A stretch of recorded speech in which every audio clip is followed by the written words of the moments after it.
got a minute? Wow. Hello, Feral friends. Welcome back to Feral. I'm your host, Savana, Montana. Today we're sitting down with a very good friend of mine and a fabulous guest at that. She is a mother of two.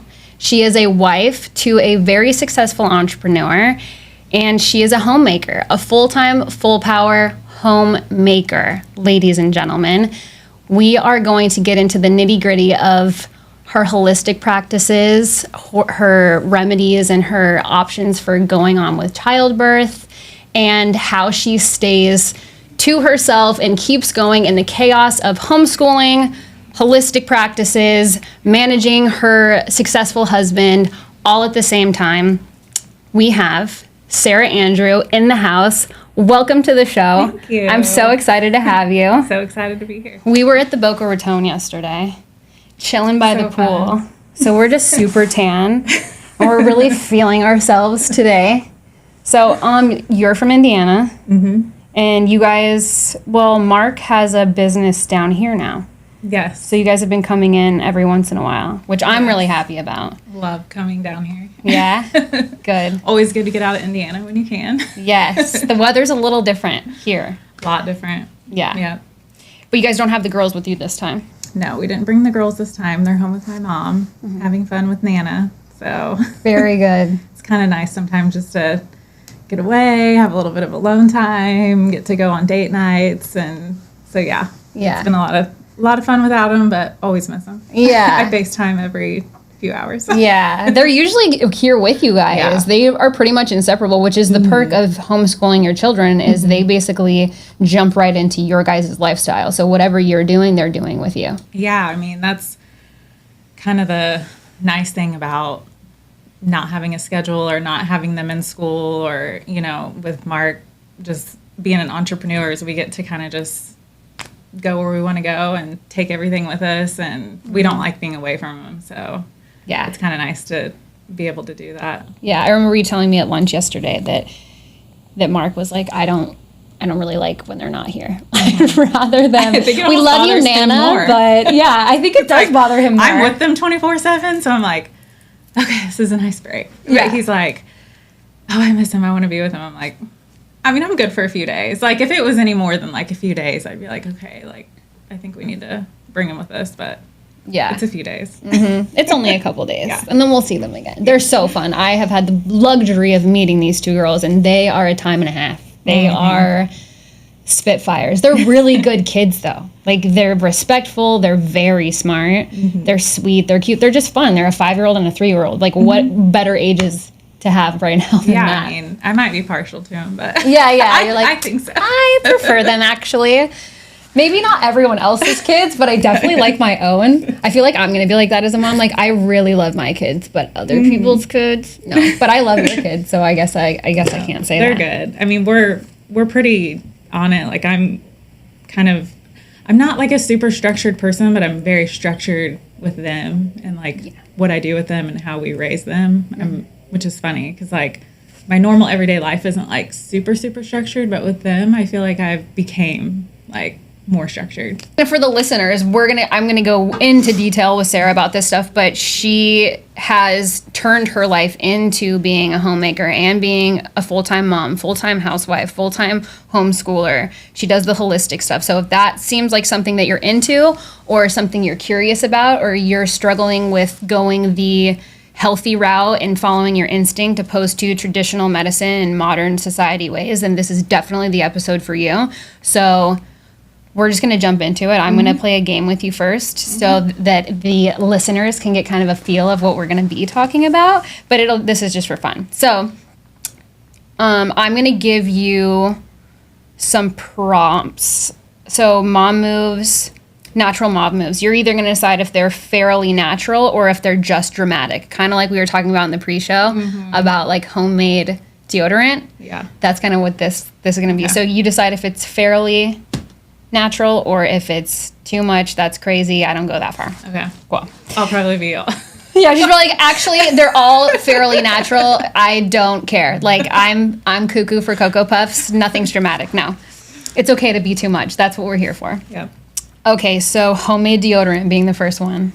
I think it can be done. I just don't think that, like, that's one of those things, like, the time consuming part of it. Like, if you can find, like, a good, natural, like, good ingredient list, I'm all about buying. So, yeah. So it's dramatic. You're not making deodorant at home. You're going to buy it. Yeah. Because they have those options now. Yeah. Okay. So that's Which just is dramatic. nice, because I feel like even 10 years ago, like, I probably would have been making my own. But now I feel like, you know, they're coming out with so many more natural options that it's easier. It's convenient. Yeah. You know, we all want convenience. Yes. At the end of the day. Uh-huh. I mean, yeah. Like Cook or Uber Eats. Okay. Well, I guess.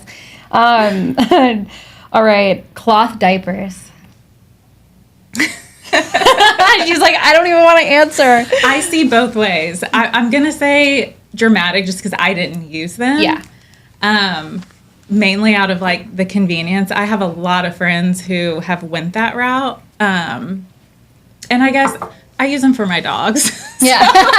It's a 50-50. But no, for my kids, I didn't. I found the cleanest version of a diaper that you can find, I guess. And so I didn't. And my main thing was, like, I had a friend who did that, and she, like, bought, like, the sink that went into the toilet that you wash it all out, and, like, and I'm just like, I don't know if I can go that far when there's a pretty clean option that you can find. So. And what was the clean option that you chose for the moms listening, or the new moms who have infants? I know that so it's been 2 years, I think, since we've been out of diapers. So I know that, like, there's probably even better things. Honest was the brand that I went with. Yeah. And I still use, like, the Honest wipes with my girls, because every mom knows, like, wet wipes are just essential. Yeah. And I'm not you're even not a mom, and Yeah. wet wipes are essential. Yes. So Honest, they're a pretty clean, like, Yeah. good brand. Yeah, Although that's I what know we there's use. probably a little bit better options now. I just 2 years ago, I think. Yeah. Honest was When it good came choice. about. Yeah. I've been Which I using think is them for still a a good while. choice. I think so too. Yeah. Yeah. I don't have any infants, but I do have a giant infant Yeah. that's 34 years old, and I want to leak information about him right now, but I'm not going to do it. Maybe I will. We'll just cut it, and it'll be for the subscribers only. Yeah. We did, and even we for our talked about dogs, that we yesterday. did talk about it. I spilled the tea with the girls. Pam and Sarah are fully aware of why we need so many wet wipes in our house. Okay, moving on. And the office. And the office, and everywhere. Anywhere that Will is, there should be a pack of Honest wipes handy at all times. Oil of oregano under the tongue, which I don't even know what that's used for specifically, but I've done essential oils under the tongue because of my grandmother, but not that one specifically. So is that fairly natural, or is that just dramatic? I honestly don't know that much about it, but I would say fairly natural, because I'm a big Essential oils. essential oil. Like, I love essential oils, but I have not put it under my tongue. What do you know what it's for? I don't know what that oregano under the tongue would be used for. I know that, like, thieves and stuff. My grandma, if I thought I was getting sick, she would dab it, and she was like, "Just keep doing this and drinking lots of water," and it works. But oregano specifically, I don't know what that. I know oregano is good for a lot of things. Yeah, I do too. But I've never done the under the tongue with that specific essential I'll have to oil. look into that. Yeah, we're gonna learn something new. I love essential oils. I use them. Like, this morning, woke up with a headache, and I was taking my roller bottle of essential oils. But, like, I mean, like, you know, like, my first go-to is always, like, homeopathy. So I've sort of dove into that, I guess, more than, like, essential oils lately. But I love essential oils. Yeah. Love diffusing, like we were talking about diffusing them. I just bought 2 this week. Yeah. Love. Big fan. What about breast milk on a rash? Oh, did it. Yeah? Love it. Works Yes. like a charm? Yes. Amazing. So my oldest, she's always had, like, skin issues, and she always got, like, a little bit of, like, eczema rashes, like, in between her legs, and so I'd always put breast milk on it, and it would, like, clear it up. That's amazing. So is there a lot of things that breast milk is good for? So many things. That they're like, and I'm sure you did multiple different things with Yeah, it. I can't really think of another one, like, offhand. Oh, I think something with her eye. One of them had, like, some kind of eye problem, and I dropped it down in their eye. I don't know if it was, like, crustiness or, like, some kind of, like, I Redness? thought maybe, Yeah. like, something was going on with it. Dropped it in their eye. So I do remember that. I'm sure there was a million things I did. Yeah. I just Actually, can't think. before we go back to the oregano thing, you are wearing breast milk on your neck right now. Tell the audience about that. Yeah. So you can do so many things with breast milk, not make it into jewelry or whatever, just kind of keepsake, like something to hold close to you. So I saved and froze some of my breast milk, thinking down the road I want to like do something with it. So Mark, my husband, surprised me. I don't know if it was for Christmas or something. He went into the freezer, got the breast milk, didn't even know he did it, sent it out to a jeweler, and they somehow they infuse it into a stone and made both breast milk from both girls and put it into a necklace. So it's right here. Oh, isn't that amazing? That's so creative. Also, Mark, shout out to you. That's such a badass move. Like, men take notes. Antonio's back here and he's writing shit down. He's like, when we have a baby, I'm going. Yeah, like guys, listen up. That's a Mark move. It was one of the Very most cool. thoughtful gifts he's ever done. Yeah, just because it holds like a special place. I mean, any mother, like if you've breastfed, like it's not easy. Like, I mean, you go into it and you have no idea like what to expect. Some women can't, some women can. Like it's a journey, and it's very rewarding. And so like it holds like such a special place in my heart. Yeah, that's amazing. Yeah. I love that. That's such a good story. And she has it with her all the time. I guess she wears it like 24/7. I wear it all the time. Co-sleeping until 6 years of age.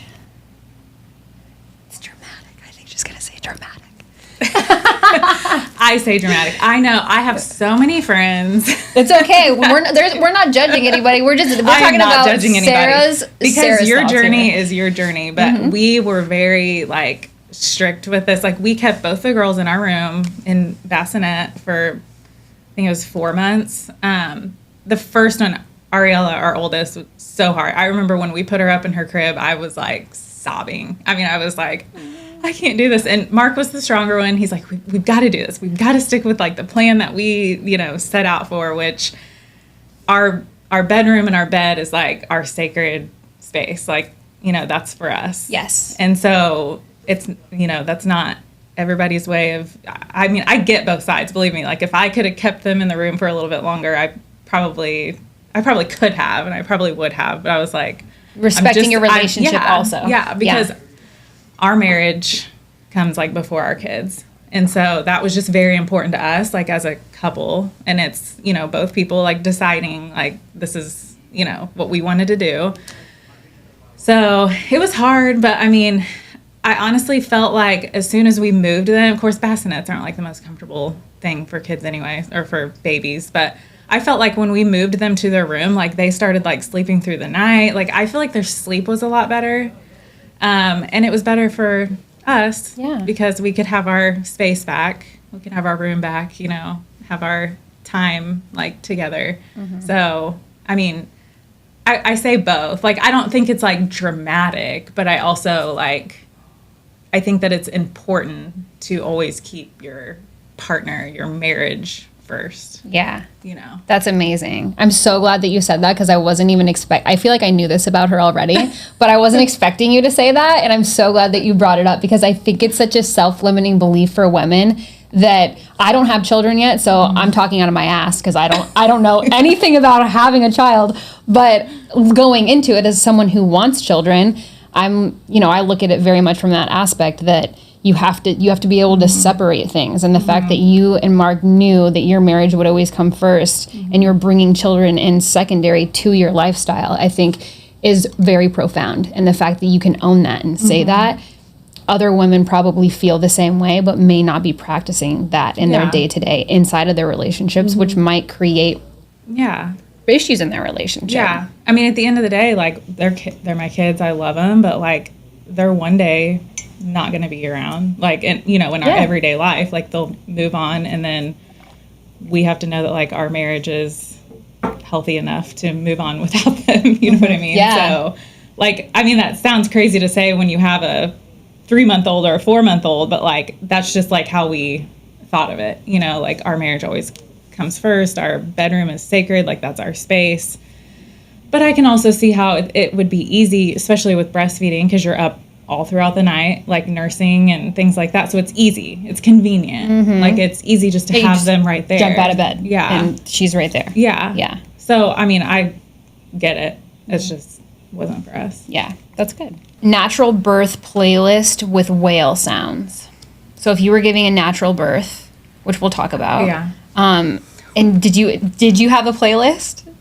I thought you meant whale sounds, like making whale sounds. Because, like, No. honestly, the sounds that you make in a natural birth, it's almost like a whale. Yeah, No, yeah. I'm kidding. You're like, we actually sound like whales when we're giving birth. So, note to self: husbands, fiancés, boyfriends, be ready for when your girl gives birth, because Oh, man. sounds like a dream. It's a doozy.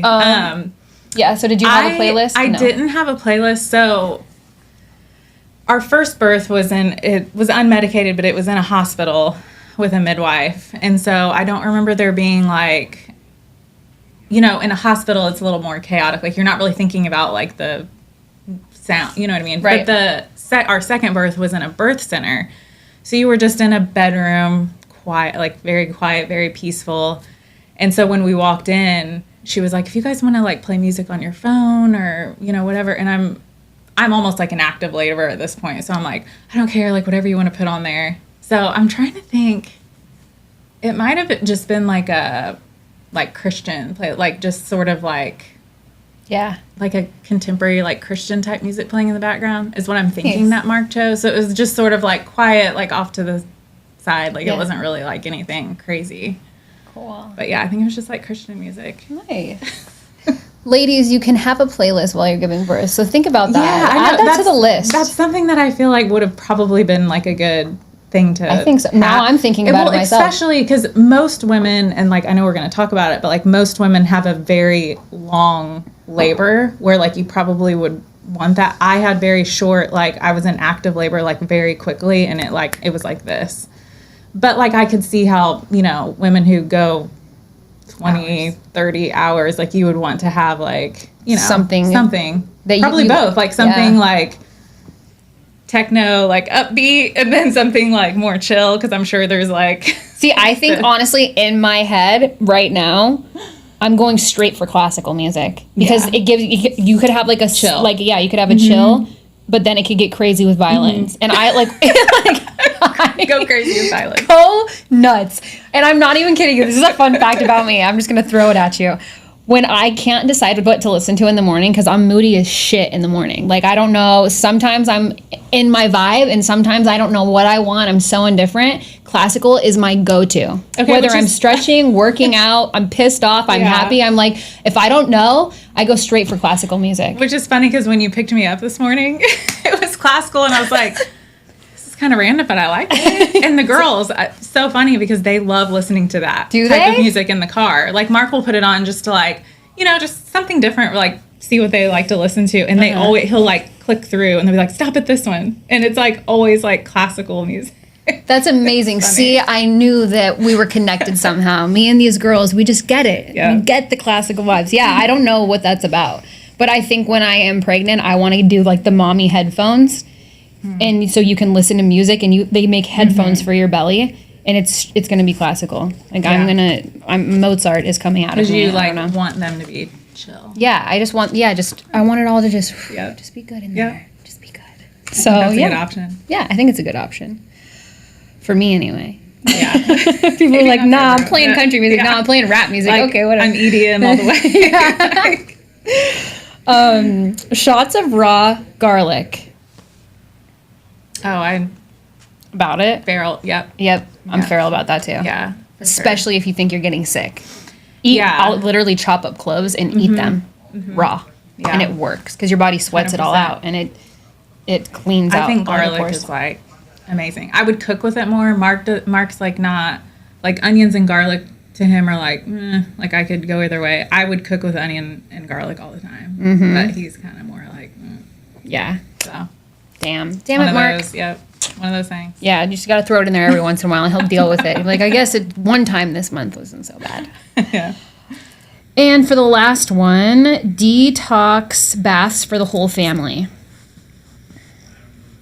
Like, what kind of detox bath? Like just like Epsom salt. Yeah, I feel like that's when the girls my get sick. idea of Yeah, a like, detox bath. When the girls get sick, I always put them in like an Epsom salt bath. I mean, I love Epsom salt baths. Like I've taken it just like, for no reason. If I'm sore, if I maybe like just need to chill out, like I love Epsom salt baths. I don't know. I'm sure there's other like kind of detox baths, but I know there's like the foot detoxes that you can do. Have you seen those? Oh, yes. Where I've done them before, and like they ooze different colors. Yeah, it's like it brown, works. mucky, weird. Yeah, depending on, so if you have like, if you're high in irons, if you're high in metals, if you're high in bacterias, whatever your body has too much of, you hold all of your toxins in your feet. So this bath pulls all the toxins out of your feet, and everybody's color is different. So if I'm high in metals, my water is going to turn orange like rust. If Sarah's high in bacteria, her water's going to turn green, and it bubbles. Like, it's disgusting. It's crazy. But it pulls it right out of your body. Yeah. They have, so my massage therapist, they have like a holistic, kind of like a wellness center, and they'll do like parties, like foot bath, like parties, or like bachelorette parties and stuff like that. And it's like, that's my kind of bachelorette. Yeah, like, now I'm getting great ideas for mine. We're having a foot spa party, you guys. Yeah, instead of a drink fest, you can just do your detox. Yeah, we're going to detox instead. It's going to be a wild party. Well, you did great. That was a really, really good game. You gave us a lot of really good information. The oregano one got me. But. Yeah, that one got me too. You think I would know? I know, only me cooked too. with oregano. I don't know. Yeah. What are 3 non-negotiable natural remedies that you swear by? I would say my first one is I always have homeopathy. Like that's my go-to, like, which I've just recently gotten into, I would say the last couple years. And mainly because I wanted to treat my kids myself. Like I didn't want to have to rely on taking them to the doctor to like try to figure it out, or give them, you know, an antibiotic or a steroid or a medicine that like I don't want to put in their body. So I feel like homeopathy is like my go-to. Like I love, like as soon as one of us are getting sick, like that's what I go to. And then I have a homeopath that I work with. Like if I feel like I can't figure out what kind of protocol or remedy to give them, like I go to her and work with her. Other thing would probably be,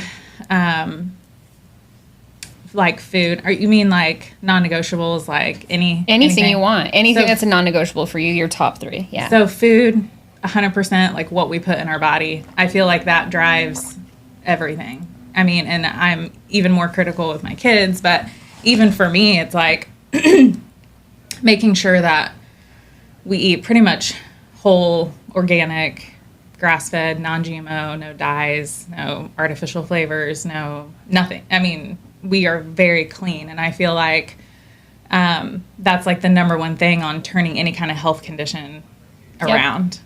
Absolutely, especially in the United States. Yeah. My third, I would say maybe I have 4. I don't know. We were talking about this last night because we just got our infrared sauna with our red light, and I feel like that's like every day. Like I have to do it. Like, I mean, my kids sometimes will be standing on the outside. Sometimes I'll let them come in and do it with me. Like if it's not super hot and they're like, I don't want to get in because it's hot, but they'll be like standing outside, like with their toys, like playing. And I'm like sitting, you know, in the sauna. I'm like, I don't care. Like I have to do it. Yeah. At some point or another, it's got to be done. Yeah. So like girls, you can either go play or you can stand here and watch me. And I feel like a caged animal. She's feral. She just chooses to cage herself in for the infrared because it's life-changing. But also I think after the sauna would be like what you put on your skin. Like skincare. It's the biggest organ on your body. Yeah. Skincare, what you put, I mean, like what you wash your hair with, deodorants, because that, you know, just like eating food and putting that in your body, all the phthalates and the things, you know. I feel like I probably have like 20. Oh, yeah. But I feel like those are definitely non-negotiables. Yeah. Like, Sarah would not approve of my hair care treatments. She wouldn't. It's all chemicals. People are like, how do you get your hair so long? And I'm like, I don't wash it. And when I do, I use shampoo that has chemicals in it. Ta-da! And now I have Rapunzel fucking hair. It's great. No, those are good non-negotiables. One that I thought that you were going to say, well, I guess this was like, well, we can just throw this out here. What are 3 things in your bag, like in your purse, your diaper bag? Well, you don't have a diaper bag anymore because the girls are out of that. But like, no, I still do. You still have one that you carry with you everywhere. Yeah. What are 3? I know one thing's in there that I hope you mention, but if I don't, it's okay. If you don't, I'm going to bring up anyways. What I meant to say. What are 3 things that you never leave the house without for the girls? My homeopathy to go kit. We always carry our own water, like, because spring water all the way. Any restaurant, especially, I don't know if it's like a Midwest thing in Indiana, almost no restaurants will have bottled water or clean water. Yeah, Montana's the same. You're better off drinking out of tap water in Montana because it's so clean. But not in Indiana. Yeah, not in Indiana. No. So, I mean, I always have the girls' water, like 100%. Like, that's why I still have a diaper bag, really, because I always take their waters, my homeopathy, and then, are you saying like in my diaper bag? Yeah. Okay. Coloring stuff. Coloring books. Best one ever. Okay, because when we go into restaurant, a lot of places, if they have coloring, it's like 3 crayons, and then they're like boring. Yeah. So my girls love coloring. Like, we don't do screens. We don't do anything like that. So it's like, that's their, sit, color for a few minutes until we get our food. And they're perfectly fine with that. And they sit usually very good and just color until we get our food. Amazing. See, the one thing I thought you were going to say that you didn't say, she carries a choking mechanism in her bag. That has to be 4 because it's 4. Yep. See, just 4 is a better number for Sarah. She's like, there's too many things to choose from. She, in her Louis Vuitton bag, we went to dinner, and she was so embarrassed. She told me, though, because we're feral and we can talk about these things. Sure, her bag is filled to the brim, which I wouldn't have known because it's just a cute Louis Vuitton bag, but it's like a smaller purse. And she's like, because she has the girls with them the last time they were in town. She's like, Savannah, the choking mechanism is so big, I can barely fit it in my bag, but I have to bring it. And I had to bring something, and I didn't want to bring the diaper bag, so I stuffed it in my Louis Vuitton purse. Gosh, this is Mark's non-negotiable. Okay, Mark, we got you. Yeah, because I'm always like, can I just not take the choking thing one time? They're 3 and 5. I feel like maybe we're past that. Can I just not take the choking thing tonight? Yes, we need the choking thing. It takes one time that we don't have that. I'm like, all right, I'm taking the choking thing. So intense. So that's his. Yeah, that's Mark's. That's his, not yours. Got it. But I get it. Yeah. He's had. We've had some pretty serious choking incidents with Ariella. Mm-hmm. He had to almost bring her back to life one time. She choked on, I think it was a banana. There's been several. He was beating her back. She was legit choking. So it's a true fear of his. Yeah. That we're going to be out somewhere, especially steak or whatever, and one of them chokes. So I get it. It's just it should be maybe one of it should be, but my girls are champions and they're not choking anymore. So I'm not worried about it. But my husband is. Yeah. So speaking of Mark, you guys have been together for 12 years, and I don't know exactly. We can talk about this. Where Mark's business was when you guys met, but you guys definitely have a much bigger lifestyle now than you did when you met, and you were still working as a dental assistant when you both met. So what did your relationship look like when you guys met? How soon did you get married? What your life looks like now? Let's just dive into your marriage a little bit. So we, when we met, he was a business owner. He owned his current company, one of his current companies, construction, and it's kind of like his baby. But yeah, he owned that. I was a dental assistant. So I was a dental assistant for 12 years, which I was just talking about that at dinner last night. And it's that seems like a lifetime ago that I was a dental assistant. I loved it. But, so yeah, when we met, we were both just working. I worked 4 days a week. I guess because you guys were both in not great relationships before you met. So by the time you guys had met, you had both really calmed down and you knew that was your person. Because you guys got engaged and married very shortly after starting your relationship. And how old were you guys when you started? We were late 20s when we met. So I would say yeah, we both came from like not great relationships. So when we met, like we were kind of in a place where both of us were like kind of knew what we wanted.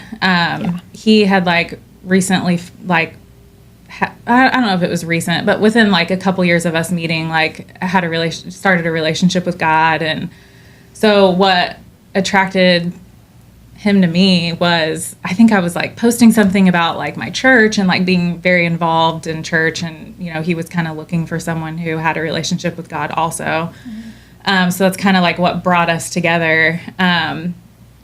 But yeah, we sort of knew what we wanted when we met. So I think we started dating like around November, and knew very quickly like that, you know, we wanted to get married. Yeah. So it's funny, like I think we've talked about this before, but I already had my wedding dress before he proposed. She did, yes. Tell the listeners about this. So we had talked about it, and I was like, you know, I'm just gonna go ahead and like maybe start looking. Like I know he's gonna propose. He's just probably dealing with finding the right ring or whatever. So I was like, I'm just gonna go ahead and get my wedding dress, which is weird to like think of now. And he like laughs about it. He's like, I guess you were You're obsessed with me. Yeah, I guess you were just too excited about it. So we had just recently started, I had bike riding, road bikes. We had just recently started riding together. And so I think it was like maybe one of his first or second bike rides out. We were just out on a country road. And he pulls off. I mean, we're only like a mile or two out. And I'm like, gosh, does he already have to stop? Like, come on. And he just gets down on one knee, like on the side of a country road and proposes, like out of nowhere. And I think he felt like he had to do something just completely random because I knew that it was coming. Yeah. So it was just a shock. He just, anything. Yeah. I mean, we were just like out on our bikes, like riding. He just pulls over. So anyway, so we met, started dating in November, and he proposed in April. And then we got married October. So, yeah, it was very quick. We both knew. You know. Yeah, when you know, you know. I guess it's just that way. Yeah. That's amazing. I love that story. I could listen to that story a billion times. I think it's the cutest. Especially when you know them both. It just makes it that much better. So, in your experience, so it's starting from scratch and living two completely different lives. Yeah. What has the journey been for you and Mark building your life together? And, you know, him maybe not having as much as he does now. You didn't inherit the lifestyle that you guys currently live. You built it together. Yeah, he's just a hustler. I mean, like, if you knew him, you would know that he's very driven. He's very passionate about what he does, and he wants to get into 300,000 things at once. But also, it's funny because he's like that, but he's doing it for the freedom and the availability to spend time with us.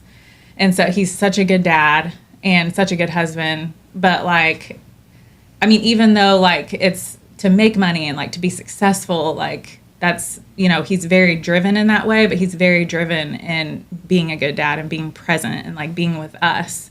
And so I feel like that's kind of like his drive, you know, for what he does. Yeah, is for us.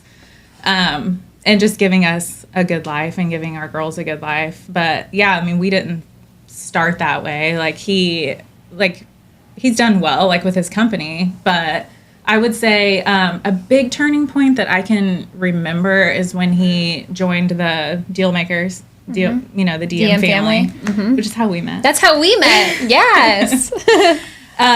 It's funny because I had just had Ariella. I mean, I was a new mom, and he joined this group, and I was like, oh, you know, what kind of group is this? And he's like, oh, you know, just a bunch of entrepreneurs. I feel like it would be great for me to be around like a group of entrepreneurs because that's what I want to do, or that's, you know, who I am. And I can remember like he went to the first probably 2 or 3 or even more events or meetups, and I didn't go because I was, you know, new mom. Like I didn't want to like take all the things and like have a baby and all of that.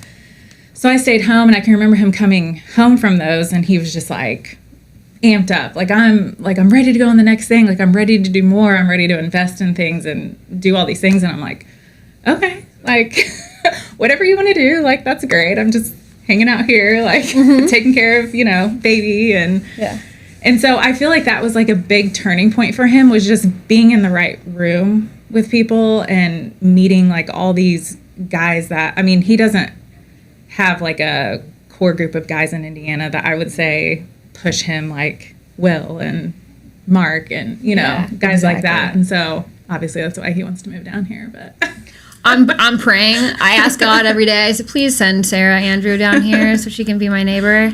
I know, but I do feel like that was a big turning point for him, business wise, like, and where he's, you know, went from just owning a company to now like being an investor and like having several, you know, companies or several investments and just, so, I mean, I would say that was like a big turning point for him and for us as a family. Yeah. Yeah.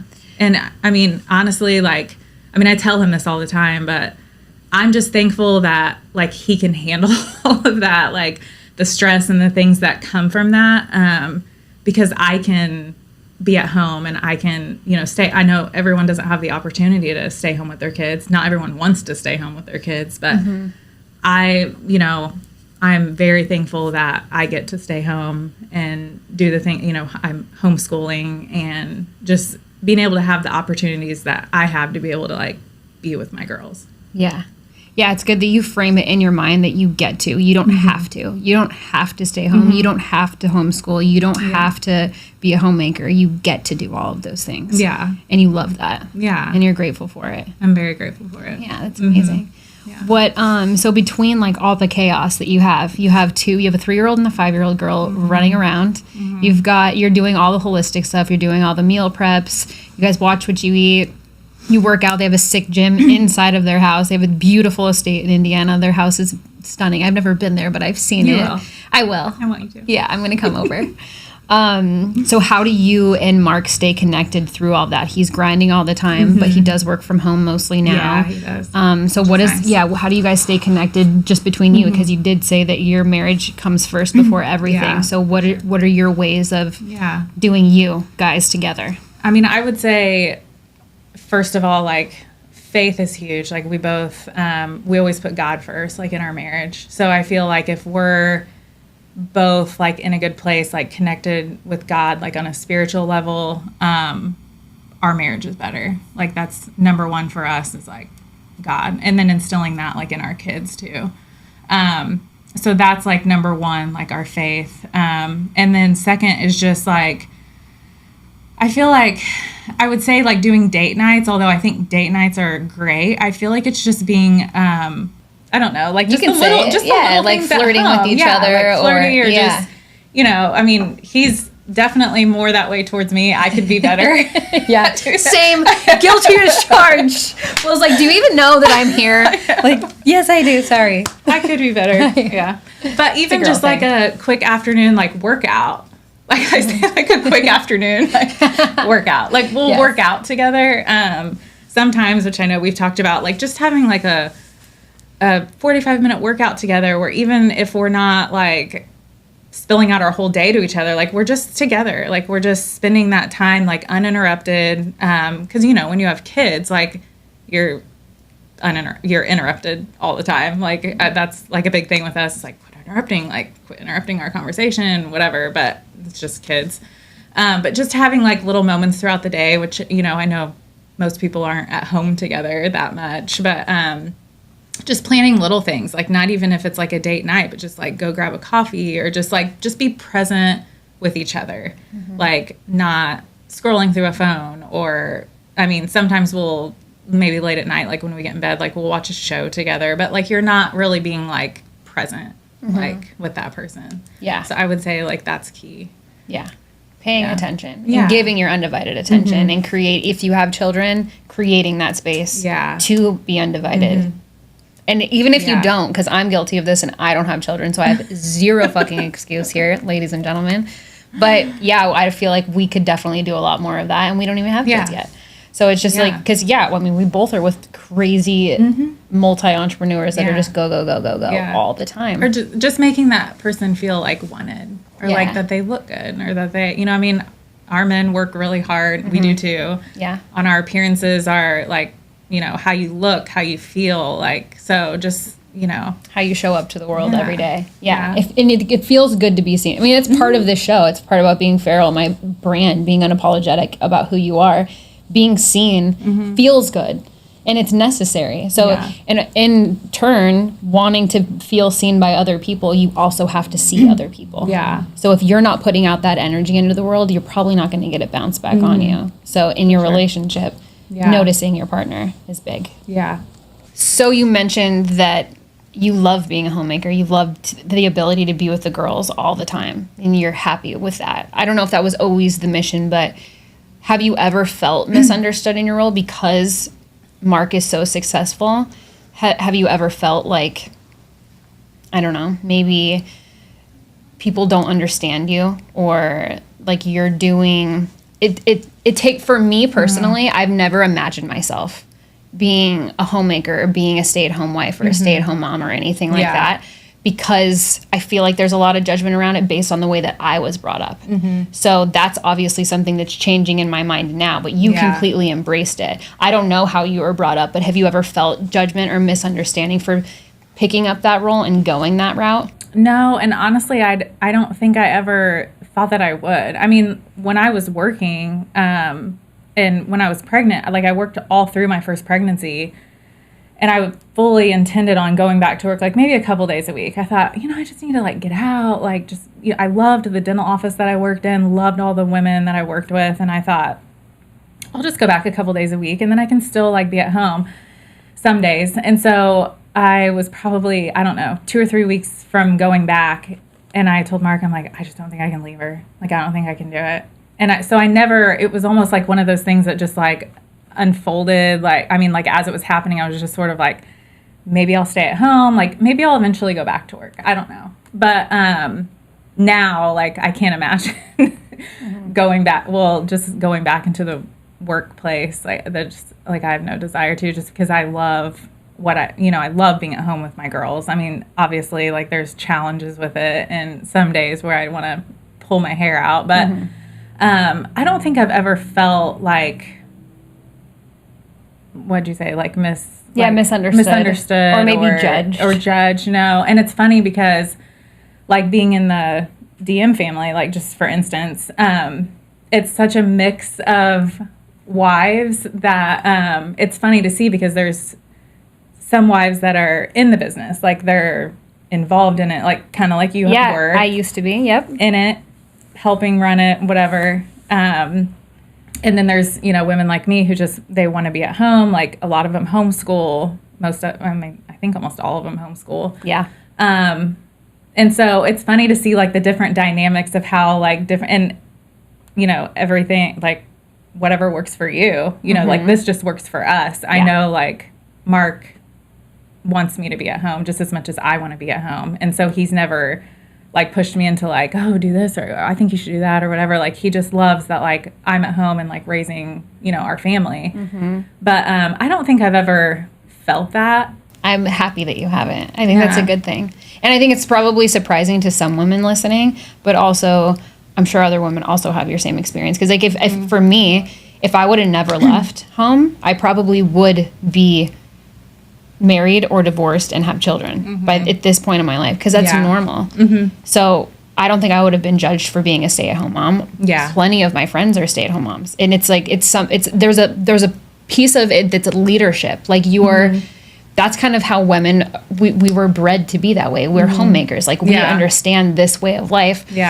Society today is very different. Like women want to be business owners and entrepreneurs. Like you can be whoever you want to be. Like I don't think there's nothing wrong with that. either way. Whichever you choose, just own it fully. Whatever works with you and your husband. Because I mean, I know I have, some friends that their husbands are like, I want you to go back to work. I think that you should, like, and I'm like, I'm glad that like I'm making that choice. Like I don't have to go back to work. I don't have to do any of that, like I'm making that choice, and I'm just glad that like, Mark's supportive of that. Yes. But I also think that helps him too, because I mean, I do a lot, I don't do anything in his businesses or anything like that, but like on the back end of that, like you run his life. Like I'm preparing meals. I'm just there like for the emotional support. Like I'm where I should be for him. And for yourself. Yeah. And for me. And you're happy with that, which is the most important thing. Yeah. what does your guys' daily rhythm look like? Or even just yours, not you and Mark's per se, but with the girls, what's your morning routine? Like, I know you do all the meal prepping for them. Yeah. So what does a day in the life with Sarah Andrew look like? So depends on the day. No, It's on the day. we always get up first thing. My girls are 100% like as soon as they wake up, like it's go. Tasmanian devils are running rampant through the house. Yeah. First thing they always ask for is their vitamins. So Amazing. This they're all woman knows how to about- parent. Yeah, they're all about taking their vitamins. And then we go from that into smoothies. Like every morning, like without fail, like they have to have their smoothies. So our smoothies are like power packed. I mean, they have like everything you could think in it. Seeds, protein powder, fruits, whatever. Spinach, whatever you have. Yeah, spinach. all the They have things. like a superfood, like green powder that we put in there. So it's packed. Peanut butter. So they're always there helping me, tasting everything when I'm putting in. Like that's, go to first thing. From there, like I make my breakfast or, when Mark, if he's home, like he'll cook breakfast. So they kind of go off and play. And like a lot of the times we'll just sit and have breakfast to ourselves. Like go play for a little bit. From there, we homeschool. So we usually go up to like our homeschool area, do our homeschool, for a couple hours. Snack time, anytime it's nice out in Indiana, which few and far between. Now it's getting a lot nicer, but play outside. Like I'm huge on being outdoors. We go on walks. Like we live out in the country, so we're constantly seeing, deer. Like the other day, there was a snapping turtle that Mark had to move out of the road, which was hilarious because I did not know that snapping. Have you ever seen a snapping turtle? Yes, they have like a weird pokey snout nose. They take their heads and like shoot it back, trying to bite you. Yes. He knew how to grab it. I would have had my hand taken off. So he has this huge turtle. We're out, like we have a side-by-sides and we take it out like on our property and stuff. And so I'm like, oh, like there's a turtle in the middle of the road. We have to get it. Like somebody's going to hit it. Yeah. So he has this big turtle and it's like shooting its head back and me and the girls are standing outside like, are you okay? Like, is it going to like take your hand off? So we spend a lot of time outdoors. Like that's our favorite place to be. They have bikes. We go out and ride bikes. We have a pool. So like we'll go swimming a lot, like when it's nicer out. I always lay them down for quiet time. They're kind of getting to the ages, especially Ariella. She's 5. She doesn't want to take a nap anymore most of the time. So I have a planned 1 hour quiet time in your room. Sometimes Ava will fall asleep. And that's my time to go downstairs, do my workout. Sometimes I'll get up early in the morning and work out. But most of the time I feel better in the afternoons, get my workout. So I spend usually that hour working out, and then I usually do my sauna time after. Sometimes I'll do sauna before bed. So workout is essential for me. Like I'm like, I don't care if you're tired, not tired, whatever. You're staying up there for an hour so I can like have my time. So workout, and then usually in the afternoons it's play, hang out. We do like they go to gymnastics, so we have like scheduled. They have swim lessons, gymnastics. We have a tutor for our oldest to help with like reading and things like that. So like we have little things during the week that we're going out and doing. But yeah, I mean, just hanging out. Yeah, just doing your thing. But it's a pretty solid routine. Yeah, is there it's pretty solid. Yeah, is there anything that you do, like maybe your workouts are one of them, or maybe it's the only thing? Like what is your inside of your daily rhythm that's like your anchor that brings you back to you, that you're like, I'll go insane if I don't work out? Yeah. So you're like, workout. that's your go-to. Yeah, For can't sure. live without it. Yeah. That and just spending time, like I have like a devotional where I just, read my Bible, like sit down to myself. Sometimes it might be like early in the morning. Sometimes I might not have any of that time, and the girls might be just off playing, and I'm kind of like, okay, let me like just sit down for a minute, like to myself. Or, maybe picking up a book for a little bit or something. But yeah, like spending time in the Word, like being, present with God, and like my devotional, like that's something else too. Yeah. But workout, I mean, that's just one of those things. It's like you're by yourself, you're just in a zone, and yeah. Absolutely. Yeah. So let's talk a little bit about the holistic health. Mm-hmm. So at what point in your life did you wake up to, I'm going to go the all natural route? I don't want to do modern medicine. Yeah. I don't want to do traditional doctors, all that stuff. Mm-hmm. What moment in time was that for you? I would say, so I have a massage therapist that's, a really good friend now. And she kind of like turned me into that direction. I would just go in and get massages, and she would just kind of talk about, like, she's very holistic. She's the one that has that holistic wellness center where they do the foot detoxes. But I don't even know, like, I don't know if I was trying to get pregnant or if I was, she just knew that I wanted to have kids. But I remember her talking about, like, oh, you should watch, like, The Truth About Vaccines, or like Truth About Cancer, just kind of opening my eyes to like vaccinations with kids. And so I think we were planning on like starting to have kids or something. And I'm like, I really need to start like thinking about these things. Like when I'm pregnant, like what should I put in my body? Like, for when we have kids, like how we should approach that. And so she really kind of like opened my eyes to reading and researching more about that. But we ended up trying to conceive, and it took us 2.5 years. So I started working with my friend Joelle. She's a holistic, I don't know, she helps women get pregnant. So she really kind of turned my eyes to a lot of like the holistic lifestyle and just like changing what I was doing for myself to try to get pregnant.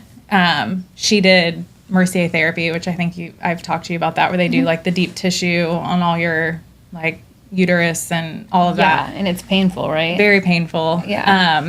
And I, did herbal teas, herbal medicines, just changed my diet, changed what I was putting on my skin, like all of that. And we literally got pregnant. I think I started working with her in October, and we were pregnant by February. And we had been trying for 2.5 years. Wow. So I'm like, this is working. Like this, like clearly this is important. Yeah, like just changing lifestyle and, what I'm putting in my body and things like that. I would say that's where it started. And then it's been, I don't know, probably 7 or 8, maybe 10 years of just slowly like changing things over. And even today, like there's so many new things that come out, or things that I've been using that I'm like, maybe that's not like the best thing, but like I'm always listening to podcasts. I'm, researching, like I'm always wanting to learn like new things that are better for us, or, better in general.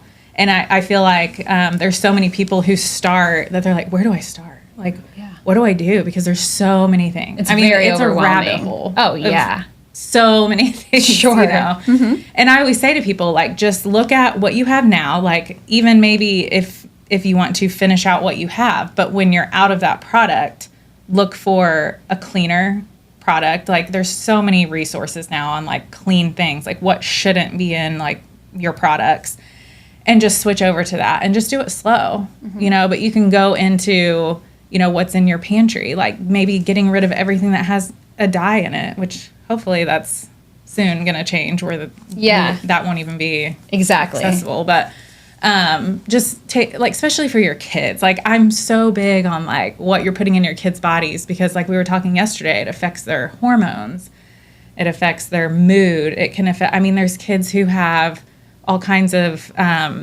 like anxiety or like depression and things like that, and it could just be a simple change of like their diet, that the dyes and the things that you're putting in there, sugar is huge. So it's like, I feel like if you just do it slow and don't think that you have to like turn your house over tomorrow and have everything like clean, that you just do like a slow, gradual, when something's out, just try to find something better, Yeah, that's really good advice. Mm-hmm. Have you, when you were going through that process, I'm sure you did, but maybe not. Did you ever have people question your change, like being so, I'm going the all natural, like friends, family, like anybody who's like, oh, that's too much, that's too. Yeah, and it's came a long way. I feel like being a little bit more like aware of that, and like, living like a more like natural lifestyle is becoming a little bit, maybe not so much in Indiana, but but yeah, it's like people are like, why do you do that? Like what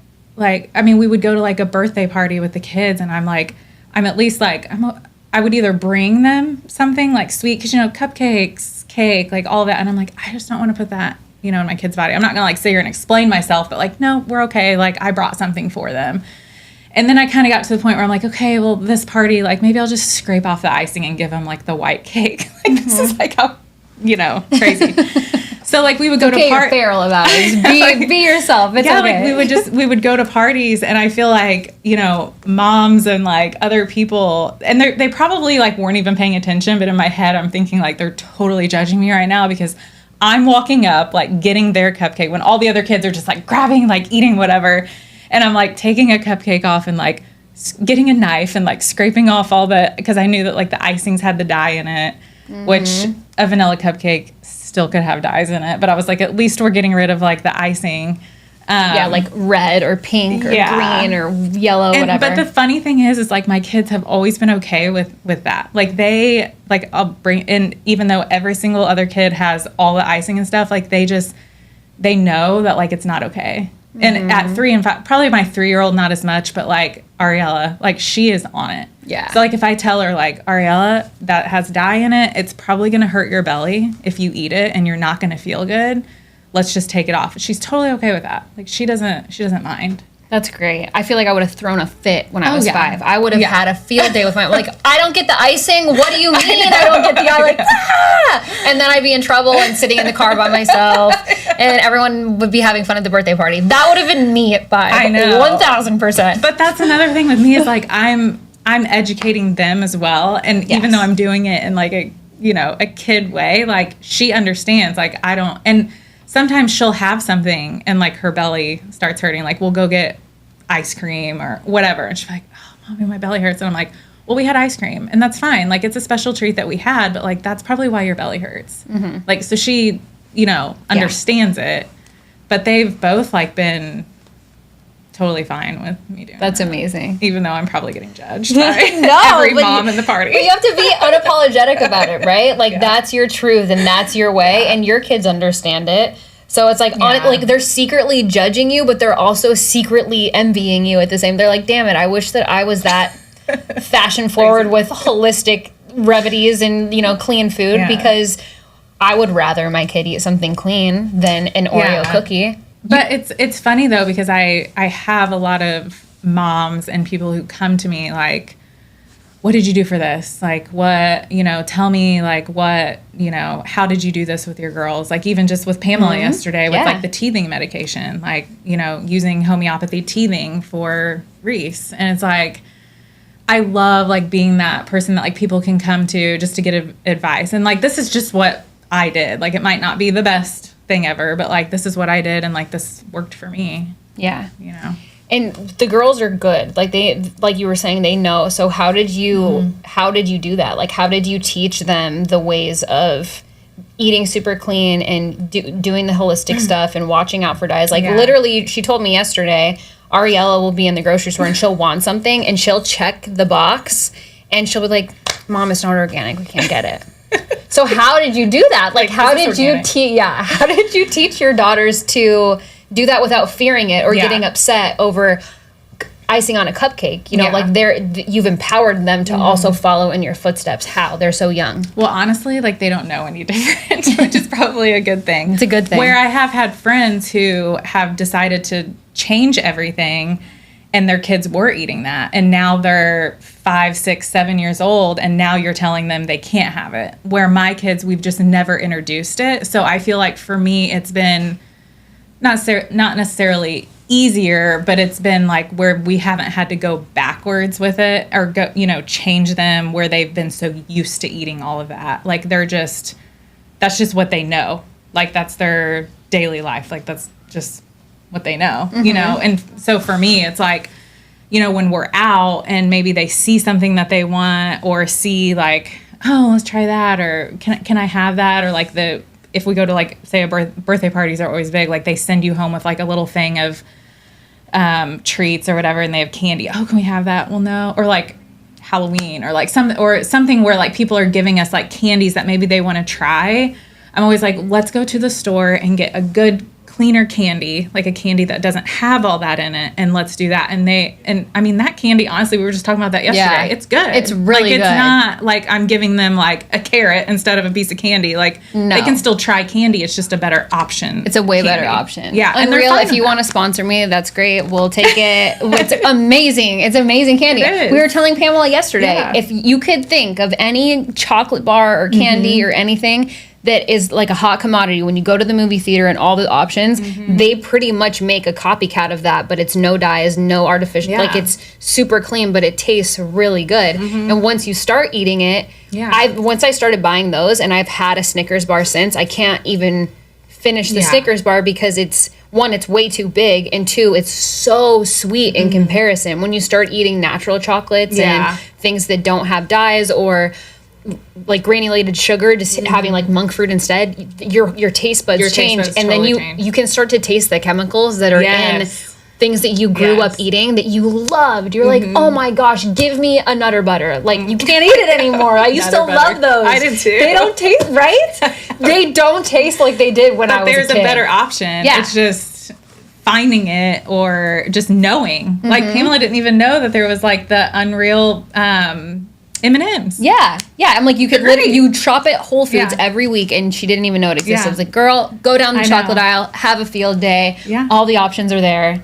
Yes. And that's another thing, like at gymnastics, which seems crazy to me, they give kids after, like sometimes after the gymnastics class, the popsicles, like the push-up popsicles that are just straight dyes. And so every time they don't get a popsicle, which they don't care, they get like a stamp instead or something. But, you know, it's just, I don't feel like I'm keeping my kids away from that. I feel like I'm doing them a service by not putting that in their body. Yeah. You know what I mean? Absolutely. Like, I don't look at it as like they're missing out. Yeah. Or, you know. No, I don't think so either. So, of all the roles that you play as being a mother, being a teacher, like a homeschooler, a wife, and just a daughter, like you have a family, you're a person, you have friends, besides the gym and working out, what are ways that you stay intact with you? You mentioned reading the Bible or having your quiet time. Like me, I journal every morning and every night. So what are some things that you do to just pay attention to Sarah and nobody else? I used to journal. I should get back into doing that. I was thinking that, like, when you started journaling more, I'm like, and I know Mark does, and I think it's like a good thing to do. I definitely need to get back into journaling. Maybe with like my devotional, like time with God.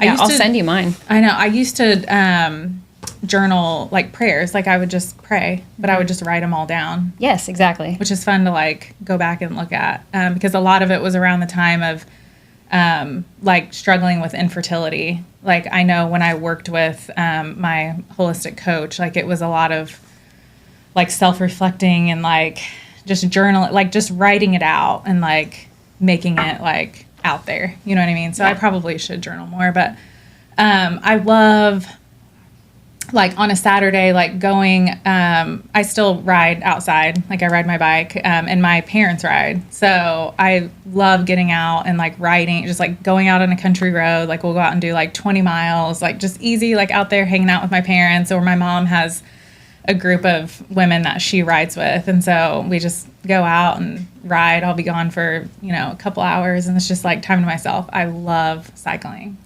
That's amazing.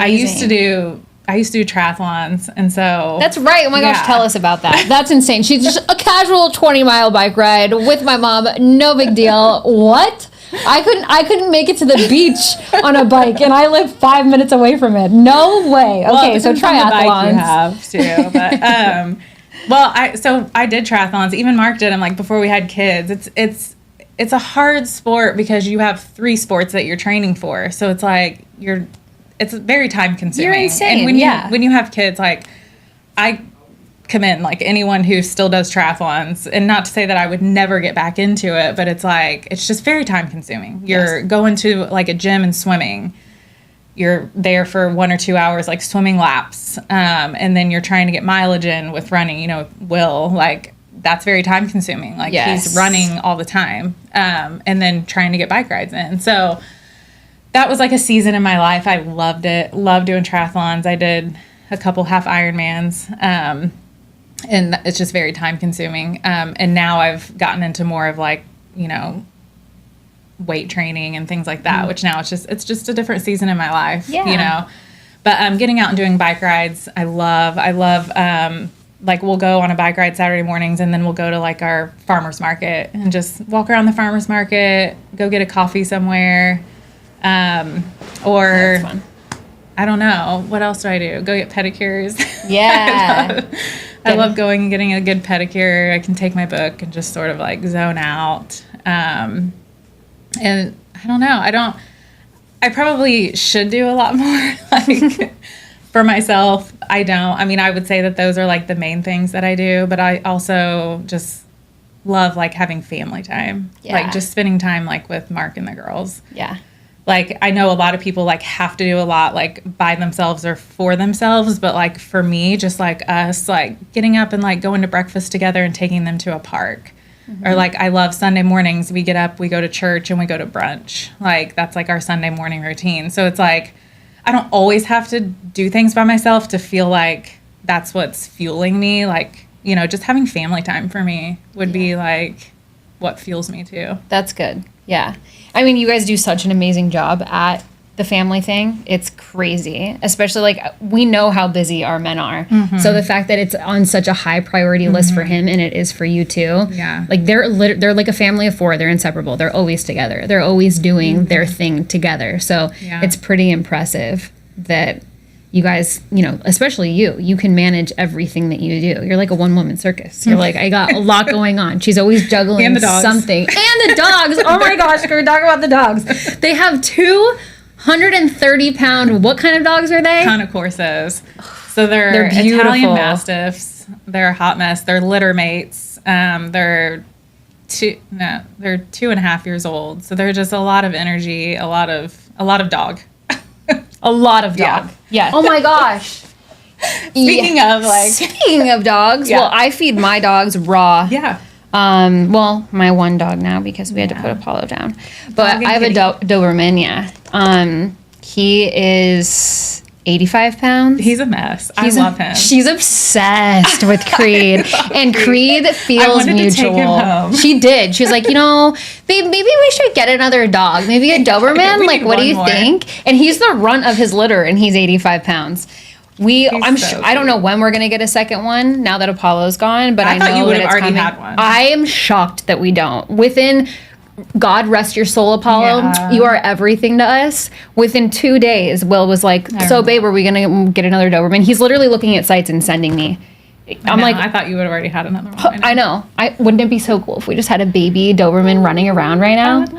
But then I have my Nolo. I'm surprised you didn't bring him. I know. I should have brought him to the show. That would be so much fun. I know. Hang out. Yeah, he would just hang out.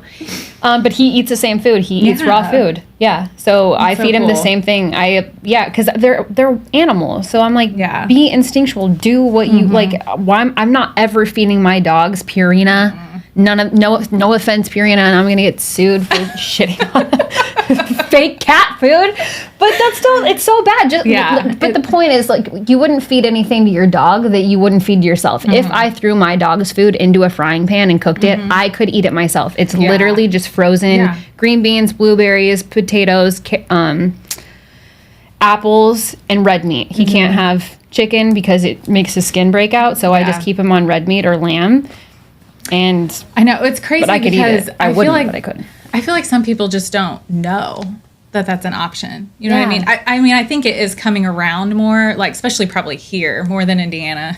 I say it about like everything, but I feel like people just don't know that that's an option, or they're like scared of it. They're like, oh, it's raw. They're gonna get sick. They're gonna get parasites. They're gonna get this and that. And it's like that's like the complete opposite of like health. And we didn't know about it until our last Conicorso that passed, God bless his heart, from cancer. But that's when we kind of dove, myself, I'm like, I got to dig into this. I've got to like figure out like what's fueling his cancer, and like I need to like cure him. So I went down the whole, we started raw food, Chinese herbs, like we did all of these things for him, like we would for your kids. And that's kind of how we got transitioned into raw food. But they're both on a raw diet. They eat 3 to 4 pounds a day. A day. So it's a lot. It's a lot. But they're both healthy and they're great. They're so pretty too. Yeah, they are. Like, beautiful. you know how dogs resemble their owners? It's so true because they have these piercing blue eyes just like Sarah. Aww. And they're gray and they're just massive. And they're like jacked like Mark. Yeah, they're shredded. Like you're not coming into the house. But you kind of get pissed sometimes because the Amazon guy. Yes. And she's like, I want you to bark at the Amazon guy. I don't care that he comes here every single day. I need you to alert me that he's at the front gate. Yeah, and it's like they want to go like... Look, they're so excited. Yeah, that's how my dog General was. He's a yellow lab. He's like couldn't hurt a soul. Yeah, I mean they're guardians, like they're protectors, and like when they see someone coming to the gate or like coming up to the door, like they have that bark, big bark. Yeah. But then after like it's okay, like it's just so and so, like okay, like now we can go like lick them to death. Mm-hmm. Yeah, exactly. I want to meet them too. I can't wait to go to Indiana because I'm gonna be excited about all of it. Yeah. It's gonna be fabulous. I know. So the word feral, what does it mean to you as a woman? So I mean that in the sense that you've gone against the grain in a lot of ways. Like you could have stayed at your job and raised your daughters the more traditional way in the United States right now, I would say. But you went full in on being a mom. You went against the grain with traditional like medicine. You don't use a doctor. I don't think the girls have ever seen a doctor. No, I mean just for like a wellness. Yeah, like a checkup, but never been treated by a traditional doctor in the United States. No. And which I'm very blessed and thankful for. Yes. Well, you're doing a great job. Got to give yourself a pat on the back. And you do all the natural remedies for food, for meal prepping, for medicine, anything. I mean, just what you put on your skin, what you put in the girl's hair. Mark doesn't have any hair. He's a handsome bald man. He's like, what is the guy? Is it like the Arm & Hammer guy that's bald and jacked? Except Mark's very tan though. Yeah, he is very tan. Who is it? Who is it? Mr. Clean. Mr. Clean. Yes, that is Mark. He's a tan Mr. Clean. So he doesn't have to use shampoo, and we're all envious that he never has to do his hair. But so that's how I would describe you as being feral. So what would I don't know. Like, what does it mean to me? Yeah, like your lifestyle choices and how have you, because you're different in that way, but you've led your life that way now, especially with the girls. I think it's like not being afraid to like choose maybe what's different, and like a different lifestyle, or like choosing like for my kids to not maybe grow up. I mean, and I know like homeschool has definitely came a long way and like more people are doing it, but it's just like choosing to maybe be different, like especially in Indiana where everything is a little bit more like laid back. Yeah, or just like public schools. Yeah. Yeah, I mean, this is what you do. Like this is how you raise your kids. This is, you're going to get in this sport and you're going to do, and like that kind of thing, which I'm not saying is like bad by any means. There's nothing wrong with it. That's how we grew up. We were both raised in public schools and played community sports. Yeah. But I think just like choosing to be different, to be, just try to always be better, like bettering ourselves and like being the best at what we do, and always wanting our girls to like know to try to be better also. Because it's like, I don't know, I feel like sometimes people get a little bit lost in just the everyday life, like of just the monotony of like everyday life. And like for me, like I just want to, I don't know, I just want to like have like a good life for them, and like make sure that they're always looking to be better. And like, I don't know, I don't really know. Yeah. Makes sense. No, it does. It makes perfect sense. Yeah. Like choose to be different. Don't be afraid to be different. Yeah. Just own it. If that's the path that you're going, then, or if that's the path that you want to go, even if it's not the path that you're going and that's what you want to step into, step into it. Or like if you have family members or friends or like people who maybe look at you weird, or like, why are you choosing to do it that way? Or what makes you want to do things that way or whatever? Just not caring. Because, I have like an issue with I'm a people pleaser. Yes. She is. If you can't tell by her sweet, soft, beautiful voice, Sarah is a people pleaser. She's learning to be more unapologetic and feral. Yeah, but when it comes to my kids, though, it's like, oh yeah, that's I don't non-negotiable. Care. Yeah, yeah. So. Bring it on, Mama Bear's coming out. Yeah. No, I think that's a really good answer. I think. Yeah. And just protecting your peace, like protecting your family from the outside, like chatter, the outside world, with social media and just everything that goes on. I mean, just the craziness of life. Like, I just want to have, like, my girls be, like, just kind of protect them as much as I can and just keep the peace, like, within our home. So they have, just like a good, healthy, like, balance of life. Yeah. Yeah. Mm-hmm. Yeah, I think that's a beautiful thing. I think it's smart. Go that way. Everyone, listen to Sarah. She knows what she's talking about. This is a rapid fire game. So you'll either choose hot mom, holistic mom, or holy shit. So I'm going to give you I'm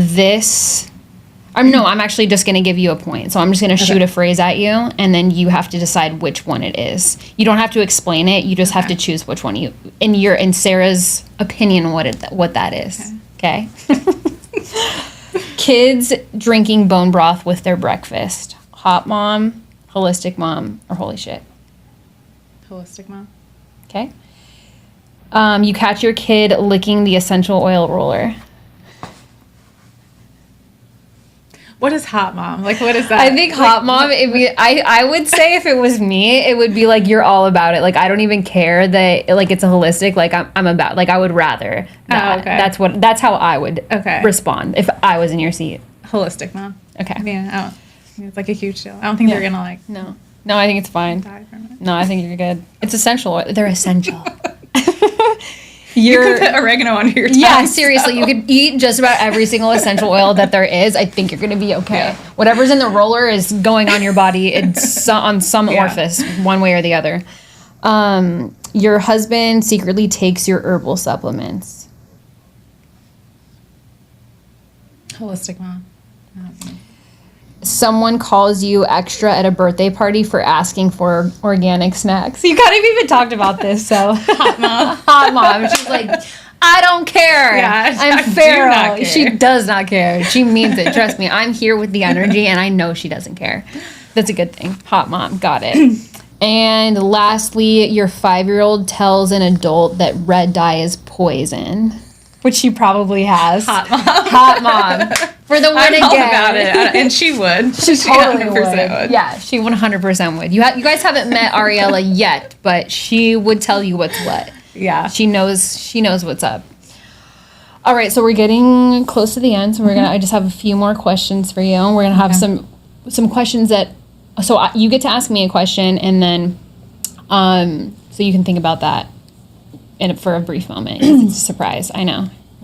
But in the meantime, I ask everybody on this show, because I think it says a lot about a person.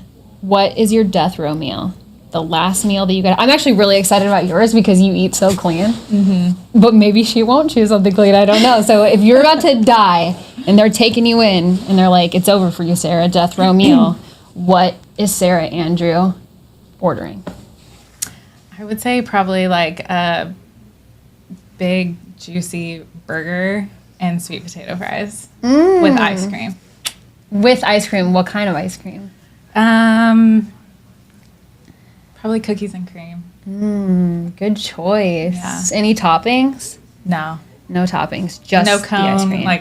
Give me the bowl. I mean, I would maybe do a cone if it was my last. Yeah, maybe throw a cone on top of the bowl and we'll just cone. Maybe some sprinkles. Yeah. See, now you're rethinking it. You're like, shit, this is a bad idea. What do I want? What's on your burger? Egg, bacon, cheese. Aren't you glad I asked? No one would have thought she was going to say eggs and bacon. It's like a hangover burrito. Mm-hmm. Like, that's the best burger to me. No sauce, like, I don't even want ketchup for the fries. Like, I'm not a sauce person, which is probably because I'm married to Mark. Yeah. Because he uses no sauce. And, like... He won't eat anything that's white, right? No. Yeah. Really no sauce. I mean, even like sometimes really no ketchup either. I mean, randomly he'll do ketchup, but like we have 0 condiments in our house. We don't use any sauces. It's just, I mean, like maybe like some hummus or something. I don't know if that's considered a condiment, but yeah. So no sauce, just the sweet potato fries. Yeah. From any particular place? Is there a place that you're like, this is where it needs to come from? No, I love like, I think I would rather have like a smash burger though. Like not like a big thick patty, but like I love the smash burger. So anywhere that has like a good smash burger. Yeah. Yeah. I like it. I like your style. And she did order dessert too. So just to throw that out there, people be thinking about what your death row meal is. Oh my gosh, I've never been asked that question, but. Oh my gosh. It would be a toss up between that and steak, but like I don't know. I eat steak all the time. So I think like a big, like just burger. Yeah. You're like, that's what I'm going out with. I like it. So you get to be the host now. Flip the script. You get to ask me any question that you want. Okay. I don't know why I get nervous every time I have no idea what anyone's going to ask, and everybody's different. So I'm like, okay. No one has scared me yet, though, so that's probably a good thing. Okay. I mean, this is like very broad, but like what is like your like perfect, not perfect because it's not perfect, but like your perfect scenario of like what you want your marriage to look like? Ooh, that's such a good question. Which is very, like, it's a loaded question. It's a loaded question. I know, like, you just got engaged recently, and, you know, you're kind of in the same, but, like, entrepreneur, like, you guys are busy and things like that. So, like, what's your, like, goals or, like, what you want, like, your marriage to look like? I want our marriage to look like... I want it to be dope. I want it to be so badass. I'm all into the bringing our kids into the homeschooling stuff. Mm-hmm. I'm not going to be the homeschooler because I know myself well enough and I know my patience level. Maybe it'll change when I have kids, but I'm definitely going to bring someone in, I think.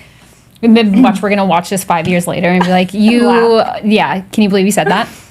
I love traveling. Mm-hmm. My fiance is not the biggest fan of it. So if it was perfect for me, the closest thing to perfect would be a life where we do travel and travel with our children, because if we're bringing them into our lifestyle, which is something very similar that you are with Mark, Will and I have always said we're not changing our lives to build it around our kids. We're bringing kids into our life and they're joining us on our journey and our path. So traveling and helping Will get out of his head, or just get out of his office. I don't care if he works. I will get an extra hotel room in Greece just so he can be present and be around enough. If he wants to work all day, fine. But he showed up for dinner on a vacation, great. But it's not even a vacation at that point. It's like, okay, we're going to Greece for a month, and that's where your office is going to be wherever we're at this point in time. Because I'm obsessed with travel and understanding people and culture, and I really want my kids to also have that a part of their life because it's something I'm so curious about and I haven't done enough of. So I'd like to see that in my marriage. And I think just Will likes crazy shit. He's a very intense personality, which is what drew me to him in the first place. Like, he jumps out of airplanes and he likes sports cars, and he's an adrenaline junkie like me. He's more so than me. I won't jump out of an airplane without another person attached to me, but he does.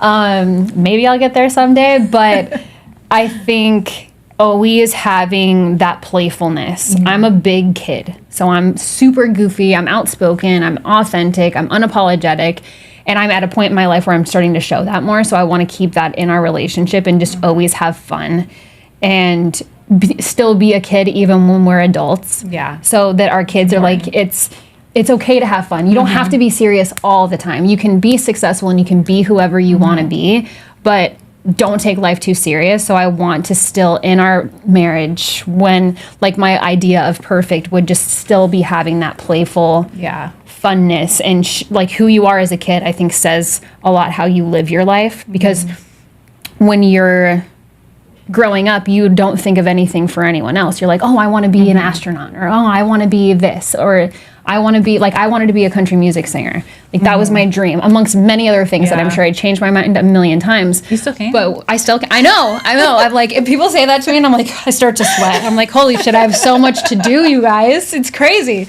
But yeah, right. But I think just staying who we are as individuals and building that into our marriage, always remembering that, keeping it fun, because he is so focused on business and I am such a free spirit. Like we're very similar in so many ways and we're very different in so many ways. So just keeping our opposites attracting, I think is going to keep that nothing is perfect, but to keep it as fun and fulfilling as possible, so that when we do bring children into this world, they're like, oh yeah, like we can be badasses and be super disciplined, but we can also still have fun at the same time. Like work your ass off so that you can live your dreams and have fun doing it.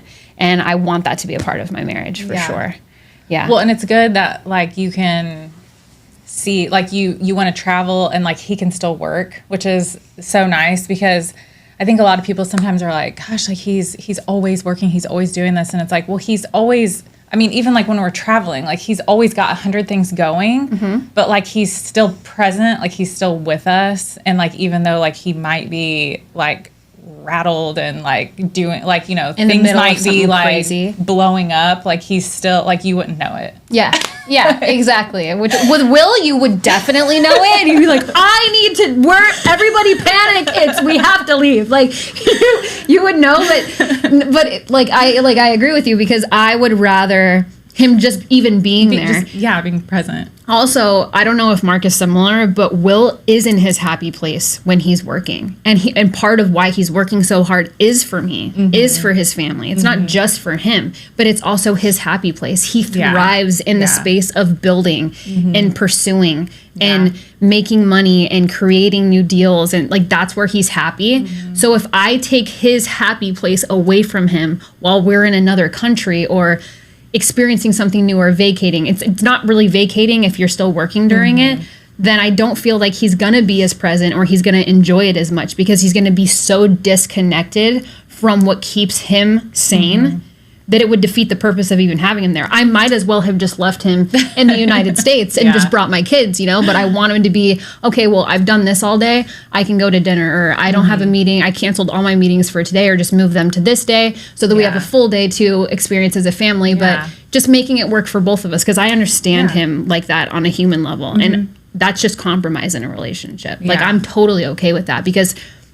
now we're experiencing a country that we've never been to with our kids or together enough that it works for me too. Yeah. So you can do your thing, we're doing my thing too at the same time. For sure. Well, and that's why I think Mark is so like hell-bent on like, let's live in Boca, because it is that. And like he thrives, like he, loves being around all the guys, all other entrepreneurs that, he thrives, like, because that's his passion. That's what he does. So yeah, I'm sure we'll eventually be down here part of the year. I know. I'm really looking forward to it. Pamela and I have been manifesting it. I know Mark has too. And we love your family, and we know the reason that she's staying in Indiana is because she doesn't want to be so far from her family. Yes, right? Like we've talked about that before, which is totally understandable. But I love you, Nana. I would really like her to move here. But Indiana in the winter is no fun. No, so and they'd be happy to come down. Just get you guys are gonna get a massive house, so they'll just have their own bedroom and they'll just fly down whenever. It'll be great. Then you guys can leave Indiana for the winter. Although that's what we thought about with our Florida house on 30A. We thought, that'll be like great for the winters, and then it snowed this last year. That's right, in Florida. Yeah.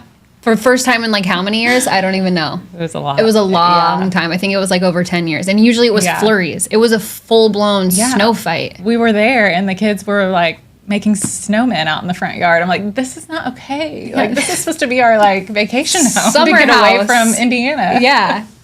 Didn't work out that way. But great question. Thank you for asking. I'm sure there's a million different ways I could have answered it. Yeah. Because it's a very broad one, but I went that way with it. So I think it was great. Thank you. Traveling is definitely on my list. Mark knows that. Yeah, that's good. Is he more like Will, where he's like I would rather just not. No, I think to it. he wants to, like, mainly because he loves, like, seeing the reaction of, like, our girls. Yeah. Like, I want them to, like, see those things and experience those things. And so I think that's his, like, bigger drive is, like, he wants to be there for, like, those moments. And then he can just work and do the things. Yeah. That's what's nice about him is, like, he can take it wherever. Mm-hmm. And, like, say he has a phone call or whatever that he needs to go do. Like, he can just go do a phone call. Okay. Yeah. See you in a little bit. Yeah. It used to, like, I don't know if it ever used to upset you. It used to bother me because Will was just always on his phone or always just, like, he's always in it. He never gets a break. Yeah. But you learn, like, the longer you're with someone and you choose your battles too. Yeah. Like, once I understand his why. Mm-hmm. So I understand why he is that way and what it takes to have all the things that he wants in the life that we are building together and the legacy and the empire and all that stuff. Yeah. So I think that it's easier not to be hard on our men when we pay attention to it, not just the exterior thing or the part that bugs us or like, you're not paying attention to me or you're not giving the girls enough attention. That's not what it's about at all. So if you reframe it in your mind, it gets way easier to be in a relationship with a 24/7 entrepreneur. Yeah. I mean, I think that you could definitely go down that hole of like, oh, he's not paying attention to me or he's not, you know, doing this or that or whatever. But I mean, Mark does a really good job at like, you know, making sure like priorities are set, you know. Yeah. It's not, I don't feel that way. Yeah. No. And it definitely, if you did, knowing their relationship and being friends with them both, you wouldn't be able to tell. Because they would be covering it up so damn well, you would be shocked. So I don't believe that. Yeah, I think you're dead on the money. If your daughters could only remember one thing from the way that you mother them, what do you hope that it is? I think just like the amount of like love and like joy that they bring to my life because, and I think, you know, with having like the infertility issues and like wanting children so bad and like going through like those moments of thinking like we might not have kids, like is this going to happen? It like makes you like, I almost want to like tear up. It like, it makes you like treasure them like even more. Like, because, like, they're literally, like, my everything. Yeah. So, like, just that they know that, like, how much they're, like, loved and, like, just cherished. Mm-hmm. Yeah. They are, too. Like, they're so good. I'm going to cry. Damn it. No, you're such a good mom. Like, if nobody tells you that, I'm sure Mark tells you all the time, but you really are such a good mother, and your kids are so good. They're so well behaved and they are so loved. Like you and Mark have done an amazing job. And I am so lucky that I get to watch them grow up and to be the women that they're going to be because they're spectacular now. They are. And they have a really amazing role model to show them the best way to be. So you're doing great. Yeah, you're welcome. So for all the women listening who may be feeling like they're not meeting the modern expectations of life and they kind of want to go more into your holistic route and focusing, being a full-time mom, doing the homeschooling, you know, taking care of your family from the ground up, what is your advice to them? I think you kind of already gave it to them in your, you know, choose, be different answer. But if there's any kind of leaving statement or idea or affirmation you can give them to help them bet on themselves and go with their instinct instead of what everyone else is saying, what would that be? I would say, like, as moms, like, don't beat yourself up over every little thing. Because, like, none of us are doing everything perfect, you know? And I mean, every day, like, you have that choice of, like, just making a better option or, like, a better choice, like, for your children. And I know, you know, some people maybe don't have the capability of being able to stay at home, but like just when you are home and like you are off of work or out of work, like just being like present and like making sure that I mean, you might not be doing everything right, but just making sure that like your kids feel that love and like affection from you. And I mean, we're on our phones, we have TV shows, we've got things, you know, we've got 100 things happening, but like just when you are with your kids, and I could probably do even more of this myself, and I am at home all day, but just being present like with them and making sure that like they feel loved, because when they're out in the world, like when they're in school or when they're, you know, out with their friends, like they're not feeling that. You know, I mean, maybe some are, like maybe some teachers are just fabulous and like make your children feel loved. But like just from stories I've heard, like, you know, they've got 25, 30 kids in their class, but just like making sure that they feel that love and like affection, you know. But just, I think as moms, like you beat yourself up over, you know, every little thing. So just like taking a beat and like, you know, like you're a good mom, like you're doing the right things. Like as long as you're like doing things that are helping your kids be better and like lifting them up, I think.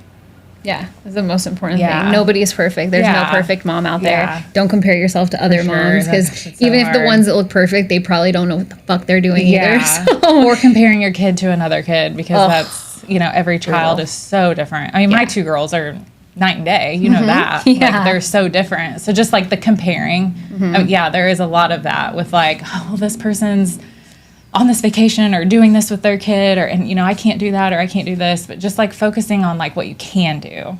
Like, and you know, being like the best you for your kids, you know?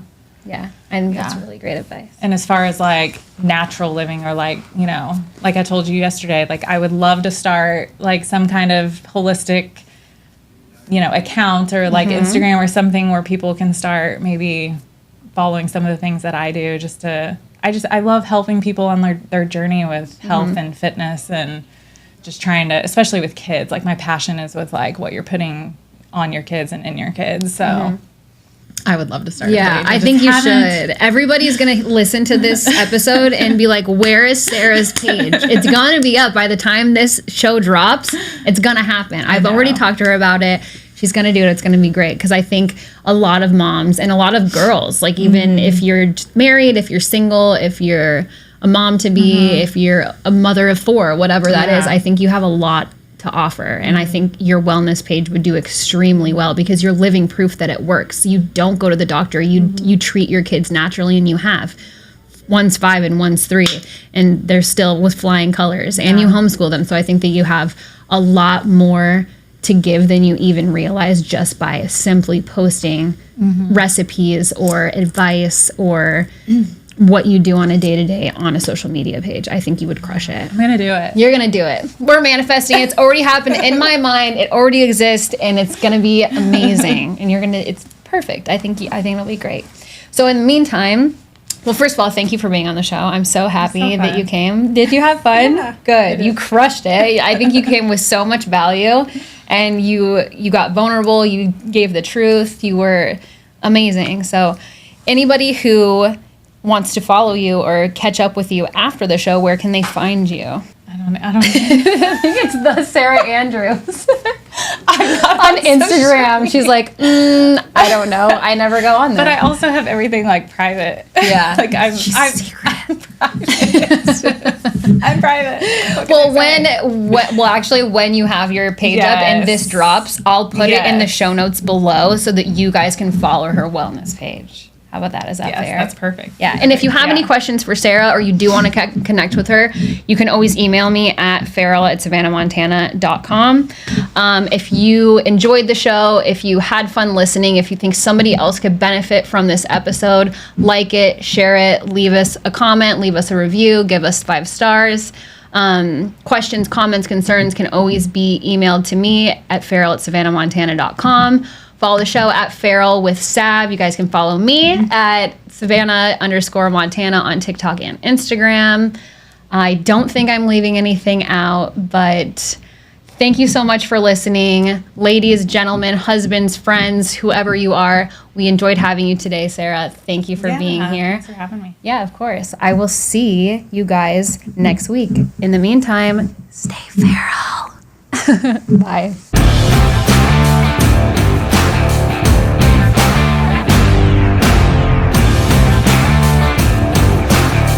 Tell you who the fuck I think I am. You got a minute?